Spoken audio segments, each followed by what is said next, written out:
SIR हम भी इस देश के नागरिक हैं, हमें दिक्कत नहीं है। हमारे 2003 में जो प्रक्रिया है, 2003 में हमारे पिताजी ने वोट दिया, हमने अपना फॉर्म भरा, हमने भी अपना जो हमसे मांगे गए पेपर हमने देने का काम किया। इसमें समस्या किस बात की है? वो वोट कर्मचारी बने बैठे थे, उनको हटाने का काम हमारी सरकार ने शुरू किया, योगी जी की सरकार ने शुरू करने का काम किया। देश हित में कोई काम होता है तो ये जो अखिलेश यादव हो चाहे ममता दीदी हो, इनके पेट में दर्द होने लगता है। क्या नाम है आपका? अमित त्रिपाठी। टीका? नहीं, टीका तो हमारी पहचान है। अरे यार, अमित त्रिपाठी टीका नाम पूरा नहीं है। अमित त्रिपाठी। हमारे हॉस्टल में एक टीका ऐसे ही लगाते थे। तो आपको मालूम है कि ईस्टर्न यूपी में जो आदमी कपड़ा पहनता है जिस स्टाइल से, अगर वो टीका लगाता है या जो है, उसका एक उपनाम उसकी आदतों या उसके पहनावे या उसकी अदाओं पर पड़ जाता। नहीं, अमित त्रिपाठी सनातनी आप कह सकते हैं। क्योंकि हमारे हॉस्टल में एक संजय टीका था, एक फुटकर था। तो आपको इस एक हमारा हॉस्टल में था, तो वो मैं ऐसे मजाक के तौर पर बता रहा हूँ। तो चाय की दुकान पे जब हम लोग जाएं तो कई बार ऐसा हुआ कि जब चाय वाय पी ले चलने लगे तो वो बगल वाले से कहता था, अरे यार मेरे पास नोट है। तो ये हम लोगों के समय में था। तुम्हारे पास फुटकर है? तो कई बार लोगों से ये फुटकर, तो उसका नाम ही पड़ गया फुटकर। तो आज भी उसको लोग फुटकर बोलते हैं। और एक संजय टीका है, वो देख भी रहा होगा मेरा कार्यक्रम। वो टीका सवेरे उठे, नहाए, चाय न लगाए, टीका रोज लगा दे, तो उसका नाम ही पड़ गया संजय टीका। एक हमारे नेताजी थे, वो सफेद रंग का कपड़ा पहनते थे, इवन हर कपड़ा उनका सफेद था, तो उनका नाम ही पड़ गया सफेदा गुरु। तो इसलिए मैंने कहा कि आपको टीका तो सनातनी, सनातनी तो हम भी हैं। नहीं, आप भी हैं, इस देश में रहने वाला सनातनी ही है। और जब से ये सरकार आई है तब से जो हमारी खोई हुई संस्कृति को खोई थी, उसको नई पहचान दिलाने का काम माननीय मुख्यमंत्री जी ने किया है।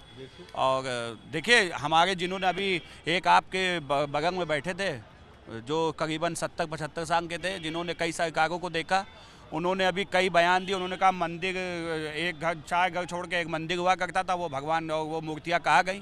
तो ये वो बताएं ना, उन्होंने तो पूरा शासन देखा है, हर सरकार का शासन देखा है। वो बताएं ना कि हमारे राम जी टेंट में क्यों बैठे थे। आज उनको सही जगह पर आने का काम कोर्ट के माध्यम से जरूर हुआ है, लेकिन हमारी सरकार ने, हमारे मुख्यमंत्री जी ने ही इसको लड़ा था। और इस फैसले को लड़ के भारतीय जनता पार्टी के कई कार्यसेवक, कई नेता शहीद हुए। तो यार कोर्ट का मुकदमा था, कोर्ट में गया था, कोर्ट ने फैसला किया, इस देश के हिंदू मुसलमान सब ने उसका स्वागत किया।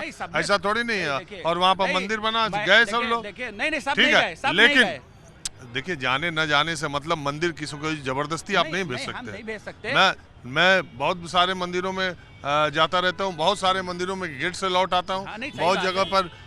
तो इसका ये मतलब थोड़ी नहीं कि आप मुझसे बड़े हिंदू हैं और मुझको सर्टिफिकेट देंगे और सनातनी। तो मैं ये कह रहा हूँ कि वहाँ पर लोग गए न जाएं। हिंदू धर्म में यही बात है कि हिंदू धर्म के देवी देवताओं के बारे में भी कुछ कह कर के भी आप हिंदू हैं। आप मंदिर में जाकर के भी हिंदू हैं, न जाकर के भी हिंदू है, टीका लगा के भी सनातनी है, और हमारे जैसे रह के जिसने जीवन में कभी टीका नहीं लगाया वो भी सनातनी। मैंने आपसे इस बात को कही, देखिए कोई भी नेता हो, वो सर्व समाज को लेकर चलने वाला। मेरा आज का मुद्दा ये है, वो सनातन तो चल ही रहा है, बहस कहीं भी होती है घूम के वहीं आ जाती है आजकल, लेकिन मैं इससे परहेज करता हूँ। मैं ये जानना चाह रहा हूँ कि ये SIR जो आ रहा है, इसके जो आंकड़े आने वाले हैं, SIR बिहार में हुआ, बंगाल में, 2 स्टेट में, जो हमारे बगल के स्टेट है बिहार, और उसके बाद 2 स्टेट में जो हुआ, बिहार में एकदम शांतिपूर्ण तरीके से हुआ, नाम भी कट गए, कहीं हो हल्ला नहीं हुआ, किसी पॉलिटिकल पार्टी ने उसको SIR की प्रक्रिया को उतना नहीं, वोट चोरी से जोड़ करके कहते हैं वो, लेकिन आम जनता के दिमाग में कहीं कोई बात नहीं आई। लेकिन जब पश्चिम बंगाल में हुआ तो वहाँ जब नोटिस दिया गया और केंद्र बनाए गए कि आप जवाब दीजिए, तो वहाँ बड़ी बड़ी लाइनें लगी। कुछ लोगों की खबरें आई कि उन्होंने आत्महत्या कर दी, कोई ट्रेन के नीचे कूद गया, उसके पास कागज नहीं था, उसके तमाम चीज़ें आई। मैं जानना चाह रहा हूँ कि लोगों में बेचैनी, वो बेकरारी बंगाल की तरह यहाँ पर देखने को पॉलिटिकल पार्टीज़ में भी कि ये बिल्कुल सामान्य सी प्रक्रिया के तौर पे देखा जाएगा। मेरा इंटरेस्ट बहुत इसमें SIR के नतीजों पर यूपी में है, क्योंकि देश में सबसे ज़्यादा प्रतिशत के हिसाब से यही वोट कटेंगे।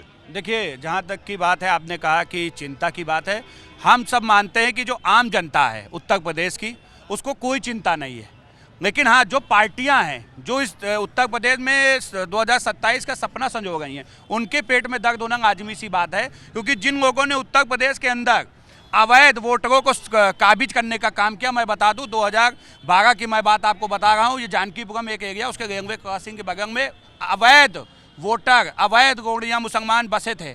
आज आप वहाँ जाइए, एक भी अवैध वोटर नहीं, पूरी पटरी की पटरी साफ है। ये वोटर कहाँ गए, किसने बनवाए थे? उस समय पार्षद हुआ करते थे समाजवादी पार्टी के, उन लोगों ने बनवाए थे, वहाँ काबिज करने का काम किया था। और केंद्र में कांग्रेस की सरकार थी और प्रदेश में अखिलेश यादव की सरकार थी। देखिए SIR, हम भी इस देश के नागरिक हैं, हमें दिक्कत नहीं है।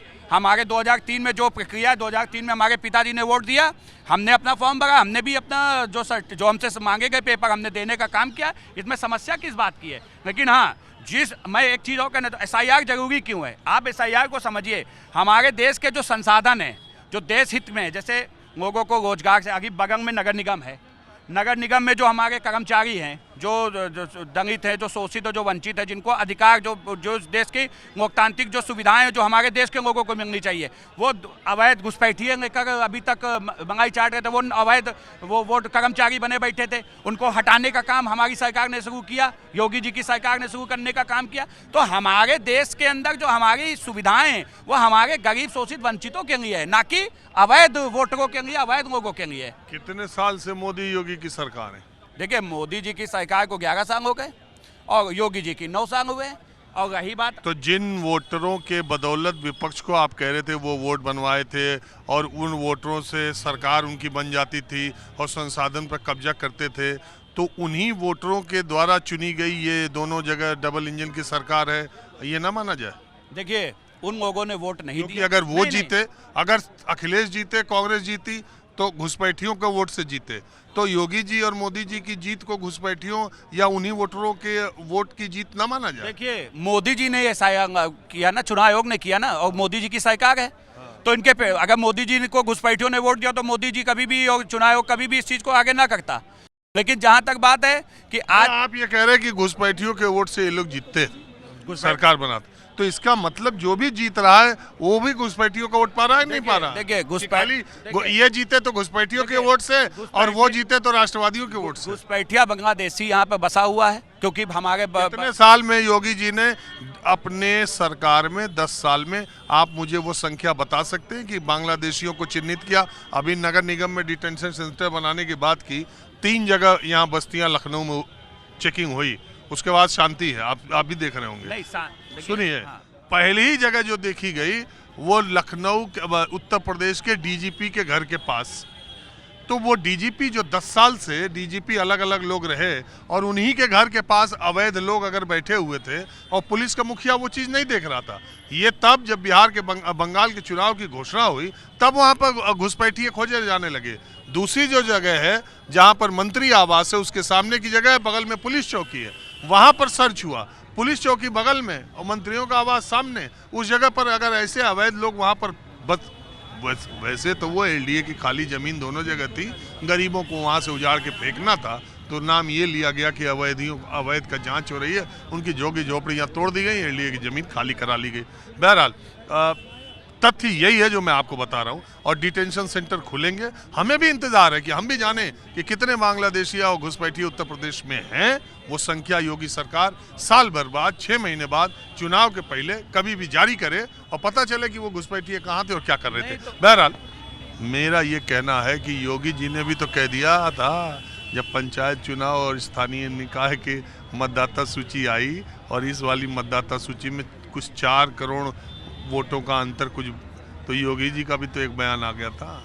देखिए, बयान आ गया था और निश्चित है वो प्रदेश के मुख्यमंत्री हैं, उनको चिंता है कि हमारे कोई वोटर रह ना जाए। उन्होंने इस चीज़ को जनता से और लोगों से आग्रह किया कि अपने वोटों को बनवाएं, उसमें कोई दिक्कत नहीं है। लेकिन जो आपने अभी बात कही कि योगी जी ने कितनी लोगों को बाहर किया, मैं पूछना चाहता हूँ आपसे, पहली बार घुसपैठिया इस देश के अंदर कब आया? 1984 में आया। उस समय कौन था केंद्र में?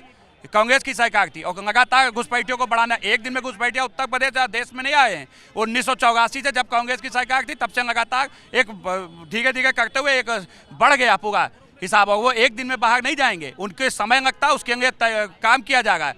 लेकिन सबसे बड़ी चीज़ है, आज देश हित में कोई काम होता है तो ये जो अखिलेश यादव हों, चाहे ममता दीदी हो, इनके पेट में दर्द होने लगता है, क्योंकि इनको पता है कि आज जब घुसपैठिया देश के बाहर जाएगा तो इनकी जो सिंहासन है वो डोंगने लगेगा, इसलिए इनके पेट ये में तो दर्द। कह रहे हैं सिंहासन पे जो बैठे हैं वो घुसपैठियों के वोट से बैठे हैं। देखिए, कोई हम तो कहते हैं ना कि आप आइए, हमको तो कोई डर नहीं। भारतीय जनता पार्टी तो SIR के लिए समर्थन कर रही है, वो तो नहीं कह रही है वो कि तो आप पश्चिम बंगाल में चुनाव आयोग नहीं गई थी कि SIR की प्रक्रिया सही तरीके से देखिए, स्टेट में नहीं हो रही। देखिए, चुनाव की प्रक्रिया पे चुनाव की जो वोटर आईडी SIR की प्रक्रिया पे सवाल उठाए जा सकते हैं, उसमें ऊपर नीचे बात हो सकती है, लेकिन पूरा SIR गलत है ऐसा भारतीय जनता पार्टी ने नहीं कहा है।